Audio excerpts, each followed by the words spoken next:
بسم الله الرحمن الرحيم. اللهم صل على سيدنا ومولانا محمد وعلى ال سيدنا ومولانا محمد رب زدنا علما رب اشرح لي صدري ويسر. نو پرون سبق کې مونږه خاتمه شروع کړو. هم ویل چې په خاتمه کې بدايه د فن ثالث متعلق یو څو خبره هغه ذکر کړي. پای کې نمبر 1 خبر هغه سرقۃ الکلام. سرقۃ الکلام دې ته ویل کېږي چې د عناصر خپل نثر کې یا شاعر په خپل شعر کې د بل کس خبره اتره چې دا وکړنه نه باسي او هغه الفاظ پکې نه بدلي. بیا دا هغه چې دا 15 قسمونو نمبر 1 دا چې لکه هو به دا هغه الفاظ وي او د سره پکې څه تبدیلی رانه ولي. لکه عبد الله ابن زبیر چې کله حضرت معاویه رضی الله عنه ته اشعار اذا انت لم تنسب اخاك وجدته على طرف الهجران اذا كان يعقل ويركب حد السيف من أن تظيمه إذا لم يكن شفرة السيف مرسل. نو إذا شرونه ورته ویل عبد الله بن زبیر نو معاویه رضی الله عنه فرمایل چې لکه ته شاعر شوی نو چې لکه دا خو مسخو ما از د کړي دي شعرونه مې از د کړي دي. بیا راغی نو وروسته وي صدغه راغی معن ابن اوس راغی نو هغه چې دا خپل قصیده ویل نو په کې شعرونه ویل. نه عبد الله ابن زبیر وغوښته ورته وی چې دا خو لکه دا شعرونه تا ما تاسو دا خو دغه قصیدې دي به دا ما د غرور دی رضاعی رور دی ما دغه شعرونه نو د یو شاعر شعرونه بل وی او وایي کې د سر ناړو الفاظو کې فرق راوستو. دویم قسم دا چې په الفاظو کې معنی یو شان دي خو الفاظ چې دا چې شاعر چې کوم الفاظ استعمال کړي دا بل شاعر د هغه الفاظو مترادف الفاظ استعمال کړي. لکه شعر لیکلو چې د علم مکارم لا ترحل لبغيتها وقعد فانك انت الطاعم الكاسي. نو بل شاعر ولګي د دا په ذر ذکر کو د ما اکارم په ما اصل ذکر کو لا ترحل په معنی لا تذهب ذکر کو او د بغيتها په معنی مطلب ها ذکر کو د اوقات په معنی اجلی ذکر کو او د طاعم په اکل او د کاسي په معنی لابس ذکر کو. او بل قسم درې نو وذكر دا د دویم قسم چو نو معنا یو شان دي دا خو الفاظ یې د مترادف ذکر کړ په الفاظو کې تبدیلی راوسته خو مترادف الفاظ نو دا هم یو قسم لغلا ده. دریم نمبر داره چې معنا د سړی چې دا کم شاعر چې اغلا کړی دا نو د دغه لاولنی شاعر د الفاظ هغه ترتیب هغه شان دی وي خو دغه الفاظو په ځای باندې متضاد الفاظ ذکر کړي. لکه بیز الوجوه کریمه احسابهم شم الانوف من الطراز الاول. ندل کې د بیز الوجوه په ځای باندې د متضاد سود الوجوه ذکر کړل دي. کریمه احسابهم په ځای باندې لئیمه احسابهم ذکر کړل دي او د شم الانوف په ځای باندې قدس الانوف ذکر کړل دي او طراز الاول په ځای باندې طراز اخر ذکر کړل دي. پوه شو به باندې دا پرون ویل و سرقه بل قسم غداره ومنها أن يأخذ المعنى ويغير اللفظ ويكون الكلام الثاني دون الأول أو مساويا له. چې چا خبره خو واغستل شي یعنی معنی واغستل شي خو په الفاظو کې تغیر وکړل شي یعنی معنی هغه شان دي خو الفاظ چې دا بالکل بدل وي. پوه شئ لکه نه مترادف او نه متضاد وي. خدای شعر چې کوم مطلبي نو د هغه مطلب یعنی هغه معنی هغه مطلب اده راوخ او دا کلام دا دویم کلام د اول کلام سره یا برابر وي په درجه کې یا دا غیر ترند حقته وي. لکه پوه شو به معنی چې دویم شاعر د اولنی شاعر هغه مطلب را واخلي یعنی الاول شاعر چې په خپل شعر کې کومه خبره کړې ده نو دا دویم شاعر هم هغه خبره کوي الفاظ ترند پکې بدل وي مکمل یعنی نه خدای فجان الفاظ وي نه داغي مترادف او نه داغي متضاد وي اوس هغه مطلب یې وي. او دا دویم شعر د اول شعر یا خو داغي برابر وي او یا داغي نسوي کم وي بداغي. لکه ګورل لګي ومنها ان ياخذ المعنى ادري سرقه کلامنا یو دار چواغ دی هغه معنا یعنی هغه کوم خبره کوي هغه مطلب اتی واخلي ويغير اللفظ او لفظ انده سکی ويكون الكلام الثاني دون الاول او مساويا له. او د دویم شاعر دا کلام د اولنی شاعر د کلام نه خو یا کمزور وي او یا د سره سوي برابر وي. كما قال ابو الطيب في قول ابي تمام لکه ابو تمام یو شاعر دی دلاول یو شعر وي او داغه نه وروستو بیا ابو طیب متنبی چې نن دا واپس دویم شعر ویل هیهات لا یأتی الزمان بمثله ان الزمان بمثله لبخیل هیهات معنا لري دا خبره لري دا لا یأتی الزمان بمثله نشي راوړلې زمانہ نه راوړي زمانہ په مثل د هغه باندې ان الزمان بمثله لبخیل بشک زمانہ دا په مثل پر راوړلو باندې بخیل ده نو ګوره د دې شعر مطلب دا دی چې زمانہ ممدوح دا دسی یو کس ته چې په زمانہ کې د په شان دی بل نشي پیدا کېدی د دې شعر مطلب دا دی وز ابو طیب متنبی او بل شعر وي چې دا هم دا مطلب دی اعد الزمان سخاؤه فسخا به ولقد يكون به الزمان بخيلا اعد الزمان سخاؤه واذا ما عام کړي دا د زمانه ممدوح سخاوت په زمانه باندې فسخا به نو د زمانه په هغه باندې سخاوت وکړو ولقد يكون به الزمان بخيلا او دغه سخاوت باندې دا زمانه چې دا بخیله ده نو ګوره دی وی چې لکه زما ممدوح چې کم دی نو د په زمانه باندې سخاوت وکړو او هغه زمانه په د باندې سخاوت وکړو مطلب زمانه دی پیدا کو زمانه د په شان دی بل نشي پیدا کولای نو وس د دې شعر مطلب او د بل شعر مطلب دواړه یو شان دي او د دوه شعرونو مطلب دا دی چې زمانه ممدوح د سری چې زمانه دای په شان دی بل نشي پیدا کولای لیکن دا دویم شعر د اولنۍ نه په درجه کې کم دی ځکه د اولنی شاعر په خپل شعر کې د دویمه مصرع ان الزمانه بمثله لبخیل په دې کې جمله اسمیه ذکر کړې ده چې دا په دوامه په استمرار باندې دلالت کوي او د بل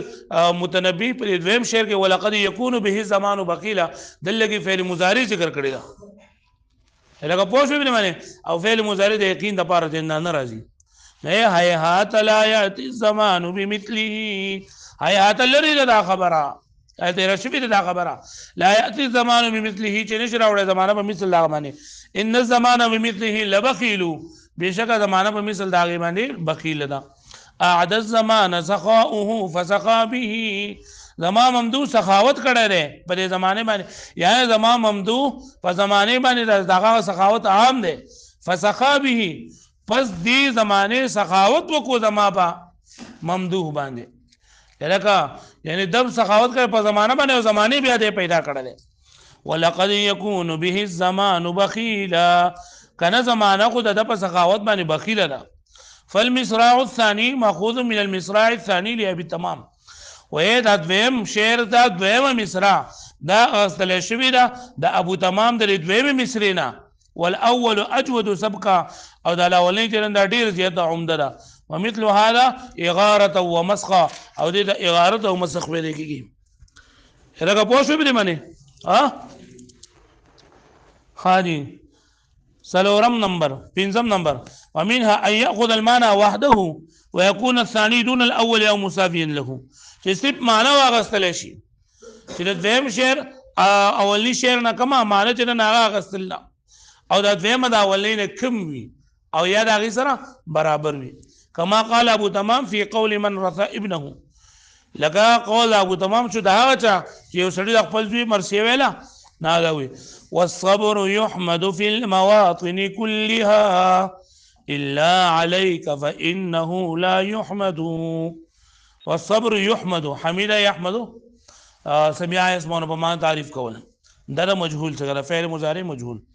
والصبر يحمد في المواطن كلها او صبر دا په ټولو موقع باندې قابل استایش ته لغي تعریف کولای کیږي د صبر تعریف کولای کیږي په ټولو مواقع باندې الا عليك فانه لا يحمد مگر سیوا ستاره مرګنا فانه لا يحمد چې بلیغه باندې صبر دای تعریف نه کولای کیږي مطلب دا د هر شي نه سره صبر کولای شو خپل ځوی ته وای چې پتا باندې صبر نشي کولای وقد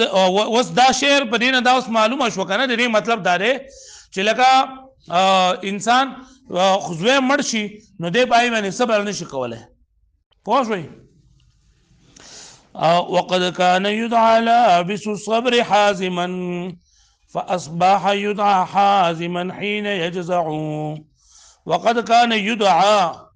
دعاء دعاء وقد كان يدعى او په سره ویل کیږي لابس الصبر یا کسته چې اغستون کې صبر وي حازما مستقل مزاجا فاصبح يدعى حازما پس نن ویل کیږي مستقل مزاجا حين يجزع کله چې دې بے صبري گئی مطلب دا دی وقد كان يدعى فدای سره رابلېږي یعنی انسان په خوا بده شو چې کم کس با صبر والو نو خلق به چې مستقل مزاج ده ونن سبا لګه اي کس مستقل مزاج و چې به صبر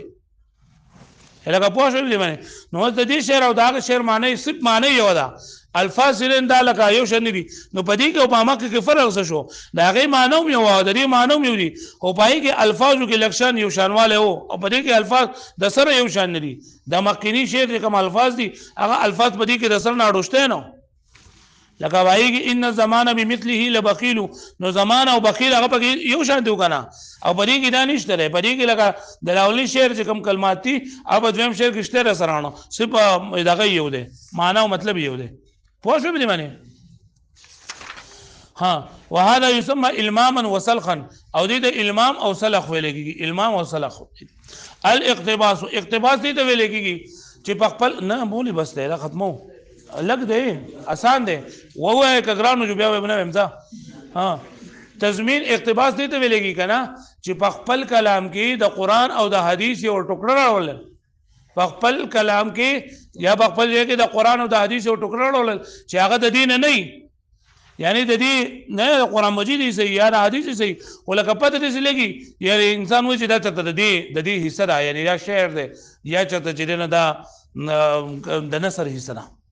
پوه شئ په خپل کلام کې د قران یا د حدیث یې سره راوړل چې پته نه لګي چې دا د شعر سره او کنه نه قران سره پوه شئ اته چې ښکاري چې دا بالکل د شعر سره الاقتباس هو ان يزمن الكلام شيئا من القران والحديث چې راغون کړل شي کلام یا جمع کړل شي کلام په کلام کې یو څه د قران او د حدیث نه لا على انه منه نه چې دا درې نه كقوله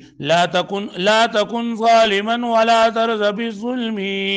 وأنكر بكل ما يستطاع يوم يأتي الحساب بالظلوم ما من حميم ولا شفيع يطاع نذكر دا خپل شعر لیکل لري او په خپل شعر کې ما من حميم ولا شفيع يطاع دا به د قران مجید نه اقتباس کړی د قران مجید آیت ټوکړه به لیکل لا تكن ظالما ولا ترز بالظلم معنا دا چې مته په خپل ظالم کیږي او مده چا په ظلم باندې خوشاليږي لا تكن ظالما ته مظالم کیږي ولا ترز بالظلم او مرضی کیږي چا په ظلم باندې وانکر بكل ما يستطاع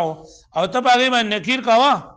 څومره چې ستا طاقت وي مطلب یعنی څومره ممکن طریقې پای سره ته هغه باندې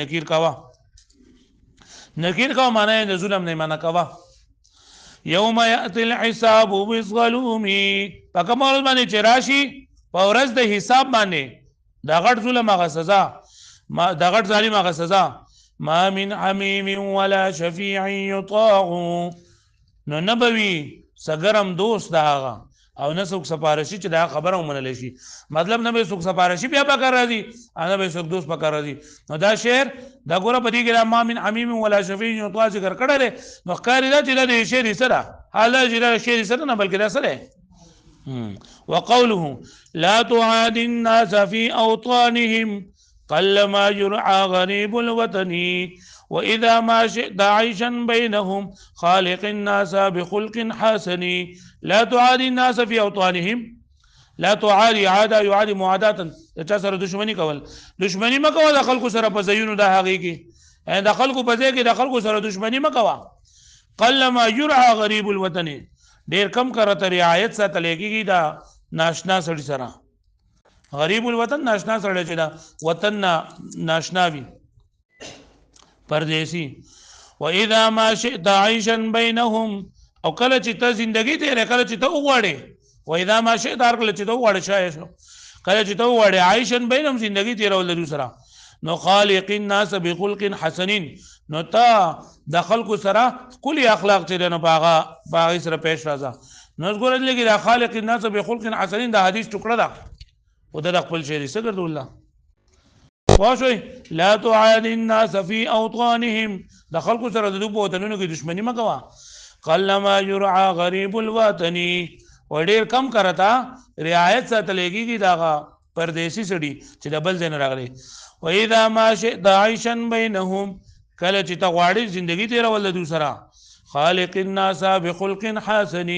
نو ته دوی سره په ښکلي اخلاقو باندې پیش راځه